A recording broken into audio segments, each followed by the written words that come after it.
So our first speaker that's up today is Michelle Mannering. Mish joins us from Melbourne. Well, she would normally join us from Melbourne, except she's actually on holiday. So we've got to be extra nice to her because she's taken a little break out of her trip to present for us. Mish works for GitHub, a little company that you might have heard of. It's probably a good thing that we're talking about DevOps with GitHub today because she's going to be an expert on that. But more than that, Mish is a Twitch streamer, a coder by day, an esports gamer by night. She's a public speaker, a journalist, a startup founder. I'm exhausted just doing this intro for you. Wow, I don't think there's anything that you don't cover off. But today, she's going to help us get started with our DevOps journey with DevOps tooling, GitHub, and collaboration. Welcome, Mish. Thanks so much, Aaron. That was such a lovely introduction. So excited to be here with you all. As Aaron said, I would usually be tuning into you all from Melbourne, but I'm here in Sydney with this portable setup. So hopefully the Wi-Fi in this place I'm staying at holds, hopefully internet stays, and hopefully nothing dies. So thank you all for being here and super excited to give this presentation with you all. So as the guys mentioned, I'm starting off with how to actually get started with Azure DevOps, or with DevOps in particular, and then we'll move into Azure and GitHub. The more the next stages of the DevOps journey will come from the other speakers. So hopefully this will be a really good introduction, really good overview for you all. So this is the learning path that we want to talk about today on the session. So how to get started with DevOps, and then later on we talk about the flow of your work, how to build with quality, how to deliver real change, and then how to operate in the cloud as well. So as the guys mentioned, Tailwind Traders is our fictional company that we're going to be talking about today. I won't talk too much more about them because they gave a really good introduction, overview of what they are. But as the guys said, rapid growth. They've really changed. Their goals have shifted across their entire team. They now need to collaborate and work with people in ways that they didn't need to when they were a smaller company. And they really need to get better with collaboration. They really need to understand how to implement these methods, how to really scale. And therefore, they're looking at DevOps to do that for them. So today we're going to talk about what is DevOps, and there's a lot of debate, I suppose, in the tech world about what exactly is DevOps. We're going to talk about that. Then we're going to talk about source control with Git and an introduction to GitHub as well. We're going to talk about how people collaborate with sources and products like Microsoft Teams. And then we're going to talk about how to actually extend that DevOps journey by using VS Code or Visual Studio Code. We're going to call it VS Code for the rest of the session. So firstly, what is DevOps? Now, I mentioned that there's been quite a lot of debate in the scene about what exactly is DevOps. But this is the definition that we have here and that we've been using throughout the Azure DevOps training. So DevOps is a union of people, process, and products to enable continuous delivery and value to your end users. So DevOps is as much about a cultural change as it is about the technology. A lot of companies say, oh, we need to adopt DevOps. You know, what tools and tech do we need to start using? But it's as much about a cultural change and a shift in the way you actually do something as opposed to just the tools that you use. So this is really important. So what we want to look here, this is the cycle of DevOps, and that's that planning, developing, delivering, and then operating. We're going to go through this a little bit. So when we talk about DevOps, a lot of people say, oh, no, DevOps is just that thing that like high agile tech companies do. And it's all a bit of a myth, but it's really not. It's really fact, and it's driven by these key statistics and key metrics. So we know that any company who uses DevOps is going to be faster to market. They have more frequent deployments. They're faster to commit and deploy any of their code. They have way less failure rates than anyone else who doesn't use DevOps. They recover from incidences much, much quicker. And then overall, this contributes to increased revenue for the company. But ultimately, it comes back to the end user as well. Remember that definition we said of DevOps is about delivering product for the end user. So by using DevOps really well, we build a product, a service that is better for the customer at the end of the day. And that's what we really want. So as we said, it is as much about the people and the tech as it is about the culture. and it is about the technology. So what we really want to do is, lots of people talk about this wall. Go and play that animation again for you. There's often this wall of confusion there, and people go, how do we actually get around DevOps? How do we start introducing DevOps to the company? A lot of it comes from that top-down approach. It really has to come from the top of the tree and just disseminate that through the organization. It can't just be just a bottom-up. You can't just have the people writing code doing DevOps, because at the end of the day, it won't build a holistic product, and you won't build something that's really, really useful for your end users. And that's what we want to do when people use DevOps. So this is the process of DevOps. It's quite an in-depth process. There's 4 main steps to it: the plan, develop, deliver, and operate. But when we talk about this process, it's not just thinking about each of these as an individual process. How do they all link together?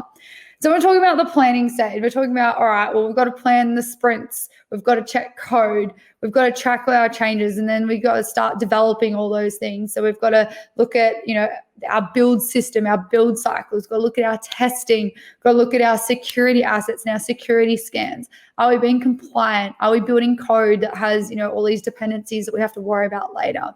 And then once we deliver and operate that system, build that system and deliver it out, is it then good? Does it actually need to be picked up and redeveloped? Do we have to, redeploy things? So throughout this whole process, automation is really, really important. Now, it's important for a few reasons, but one of the main reasons is, we mentioned before that if companies that are using DevOps are deploying code much, much faster than other companies who aren't using DevOps. So if you're deploying code all the time, you need to ensure that when you're deploying that code, that you have all this automation in place to be able to support that. If you're constantly deploying code, you're constantly putting out code, you're repeating processes, you're being consistent. We need a lot of those things to be automated so it doesn't just come back onto the people at the end of the day. Once that code is deployed, it needs to be monitored. We can't have developers sitting there looking at the code all day, every day. So that system and that process needs to be automated as well. We need automation to understand if our app or our system, is it down? Is it up? Do we need to intervene there to ensure that our system continues running? Also, what are our users doing with our app? If we've got automation in place, we can understand what users are doing with that. And then with all that information, we can then take it back to our team and say, are we building the right product? Are there things that users are doing that we didn't expect they would do with the product? Do we need to change what we do? Ultimately, do we need to build something better for our users? So I think that's what's really important. Again, it comes back to that idea of why companies that use DevOps are so much more successful, because they have this automation in place. They have this, this cycle where they continuously understand how their users are using their product to build better products. All right, so now we're going to talk about source control. We're going to talk about Git and GitHub. Now, a lot of people say to me, again, as Aaron mentioned, I work at GitHub, and that's one of the biggest questions I get asked is, what is Git and what is GitHub? So if you haven't heard of Git at all, Git is a source control system. So it's a distributed version control system, and it's a way to ensure that whatever we're working on, it always has the same thing, so that me, who's working on it here in Melbourne or currently in Sydney, that I'm working on the same version as my colleagues in America and the UK. Because if we're not all working on the same version, I might be a couple of versions behind. I might be fixing things that are already being fixed or that are not even any features anymore. So we need to ensure that our systems and our versions are up to speed. So that's what Git is that version control system. So then we look at what is GitHub then. So GitHub itself is a way for us to store this Git repository. So if the Git repository is our version control and it's a ledger basically of our history and the way we work with our code, we need a place to store that. One way is GitHub. GitHub isn't just a place to store code though. It is also a place where we collaborate on that code. So here we've got the repository for Tailwind traders. And on this repository, all the people who are involved in the business are on this as a team member. They can share their expertise. They can collaborate on the code. They can use different things. Like we've got a whole bunch of different features now for GitHub, including things like code spaces, which we're going to go into a little bit in the presentation. We've got our continuous delivery and continuous integration pipeline with GitHub Actions. And it's just a way for everyone to communicate and talk together and work together.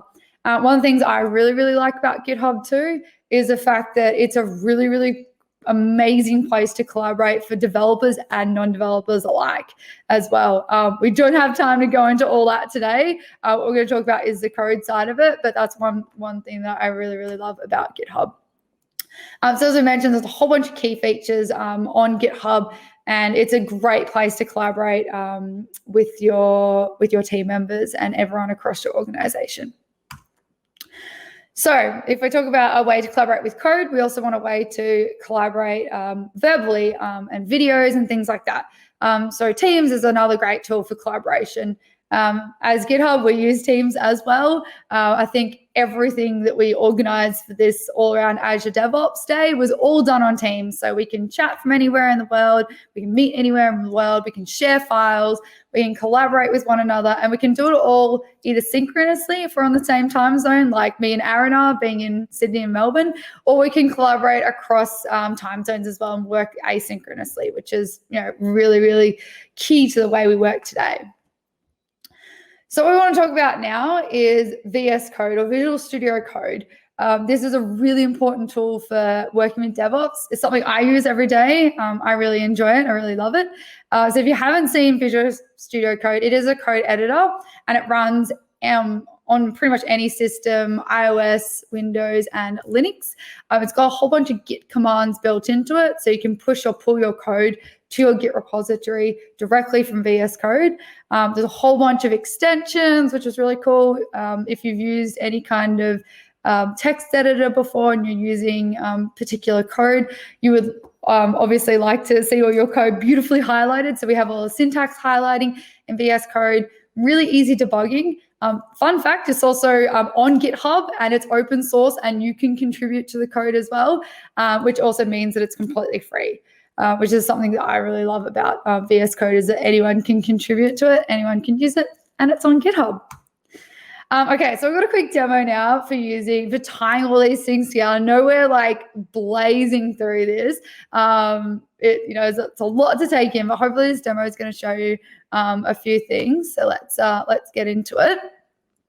So here we've got the Tailwind Traders website. This is opened, so it's a repository that's on GitHub. It's opened locally on a machine. So you can clone and use a repo and put it on your local machine, work on it locally, make any changes and things you want to it, and then when it's ready, you can send it back to the cloud or back to your GitHub. So you can see we've got a whole bunch of extensions here. So we've already got some Azure CLI stuff. We've got some Git Lens. We've got Cloud Code. There's a whole lot of really cool extensions you can add into VS Code. One of those extensions is GitHub pull requests. So pull requests are built into the code. We can see here the person who's created this repo is working on it, has created a pull request for updating some of the code, and we can see all the different pull requests they've made there, and also some of the information about each of the pull requests there. So one of the files they're working on is this YAML file, which is one of our GitHub Actions files, so our CI/CD file. They're looking at the website going, oh, okay, there's a few changes that we want to make to this website. We can see, if we have a look at the repository as well, we can see the types of languages that this was written in. Obviously, being a website, it's mostly JavaScript, some HTML there, CSS, a little bit of C# as well. So we can see like the types of code that the repository is written in. We can see here too that we can see it's all the information, all the files are used for the website. So we can see it's Tailwind Traders website is the repo, and this is what they've got on their system, on their local machine. They're going to work on this. So they're deploying this onto the website. So this is an action that deploys the code to the website once it's complete. So GitHub Actions can be used for pretty much anything. Like, for example, you could write a GitHub action that says, when I deploy code to the website, send out a tweet. You can write a GitHub action to check to see if dependencies have been met. You can deploy a GitHub action to double check that all the tick boxes have been checked before a code gets submitted. You can even deploy a GitHub action to, what's another really cool one we had recently? I always like keep thinking of all the GitHub actions. There's one even for like resizing images. Like if there's an image detected, automatically resize this image for me. So this one here, they're trying to, they're using GitHub Action to send the code directly to the website, and they've got the code here, and they want to send it, and I think there's an issue with the code.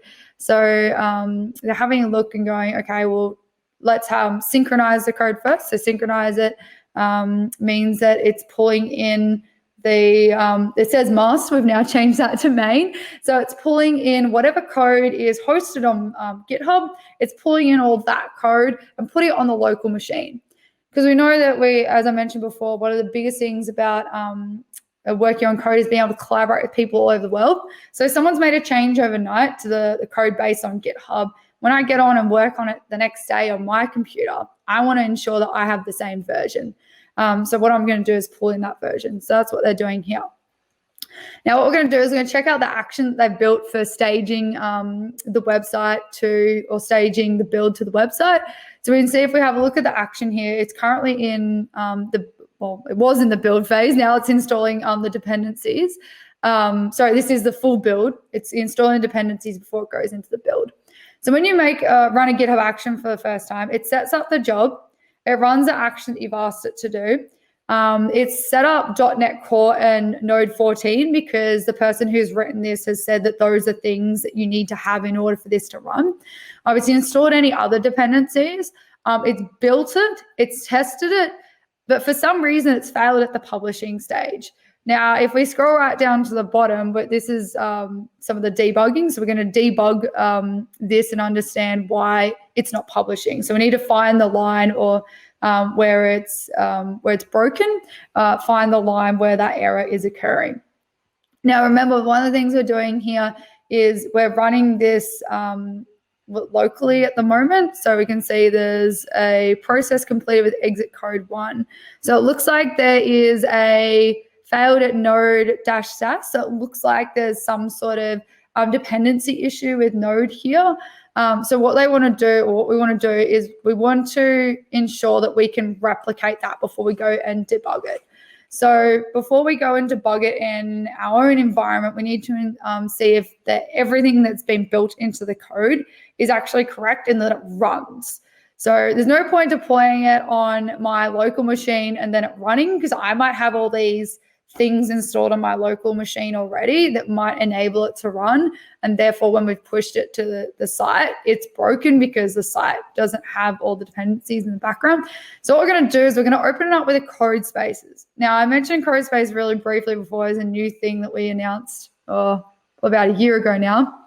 And it's a fully functioning dev environment. You can use a code space from anywhere in the world as long as you have an internet connection. I'm pretty sure you can even do it on an iPad at the moment. But if you open up a code space, what it does is it installs all the dependencies needed within the space. So whoever set up this code space has said, all right, for this project, I need these things installed with these extensions and have all this information already built into the environment. So you can see there, it's initialized the code space. It's built the container for it to work in, and now it's running it. This can take anywhere between 10 seconds, and I think the longest I took was like probably a couple of minutes because of the dodgy internet we have here in Australia. But if you have really good internet, this runs really, really quickly. So it's a fully functioning dev environment that you can just use anywhere in the world, which is one of the amazing things. I remember my boss saying to me, oh, you developer kids these days, you have it so easy. You know, you just click a button and a code space opens. He's like, back in my day, it would have taken us 6 months to get a PC up and running with all the code, the dependencies, all the products and services needed on that PC or that computer to run. Whereas here, we've got everything running completely in this environment, which is amazing. So what we're going to do is we're going to go into the code space here and we're going to see what's actually happening. We're going to see if this web deployment actually works with what's currently built into the framework of the code. We want to see if it's failing because of something that we haven't written into the code properly, or we want to see if it's failing because we haven't got a dependency installed or something. Yeah. So what we want to do, this is a really, really good way to test and debug. So we're going to try this out. So we're having a look at the different applications or the different settings here, and we're going back into the YAML file, because the YAML file is the part where it's failing. So it's failing on that build. And what we can actually do here is we can see this YAML file is currently open in our VS Code. But what we can do is we can actually connect it directly to the code space and use it and install it, and therefore run it remotely within our code space, which is really cool to be able to connect VS Code and code spaces. So what it does is once you've got the file and you connect it to code spaces, it'll open up code spaces in a new version of your VS Code.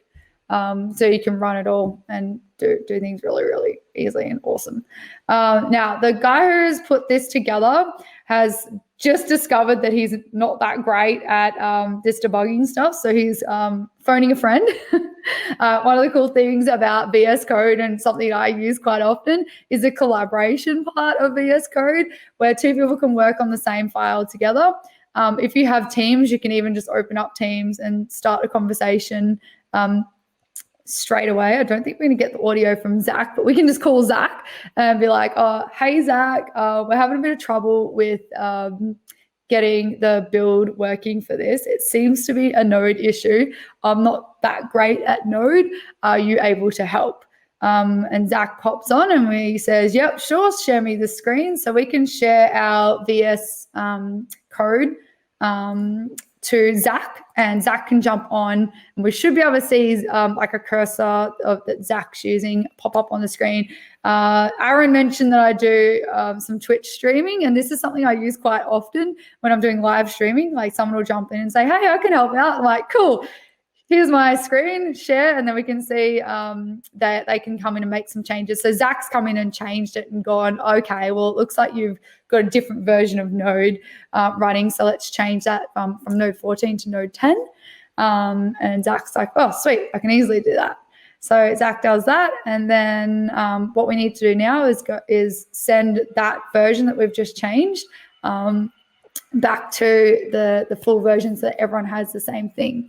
So we can see that the pull request is opened here, and it's already added some nice information already saying that it's being co-authored by Zach. We're changing it to Node 10, and it's asking, would we like to commit our changes? So for those of you who are not that familiar with the terms of GitHub, so commit means we are committing to put this change into the code base. So we're going to commit it to Git, which means we're going to commit it to the latest version.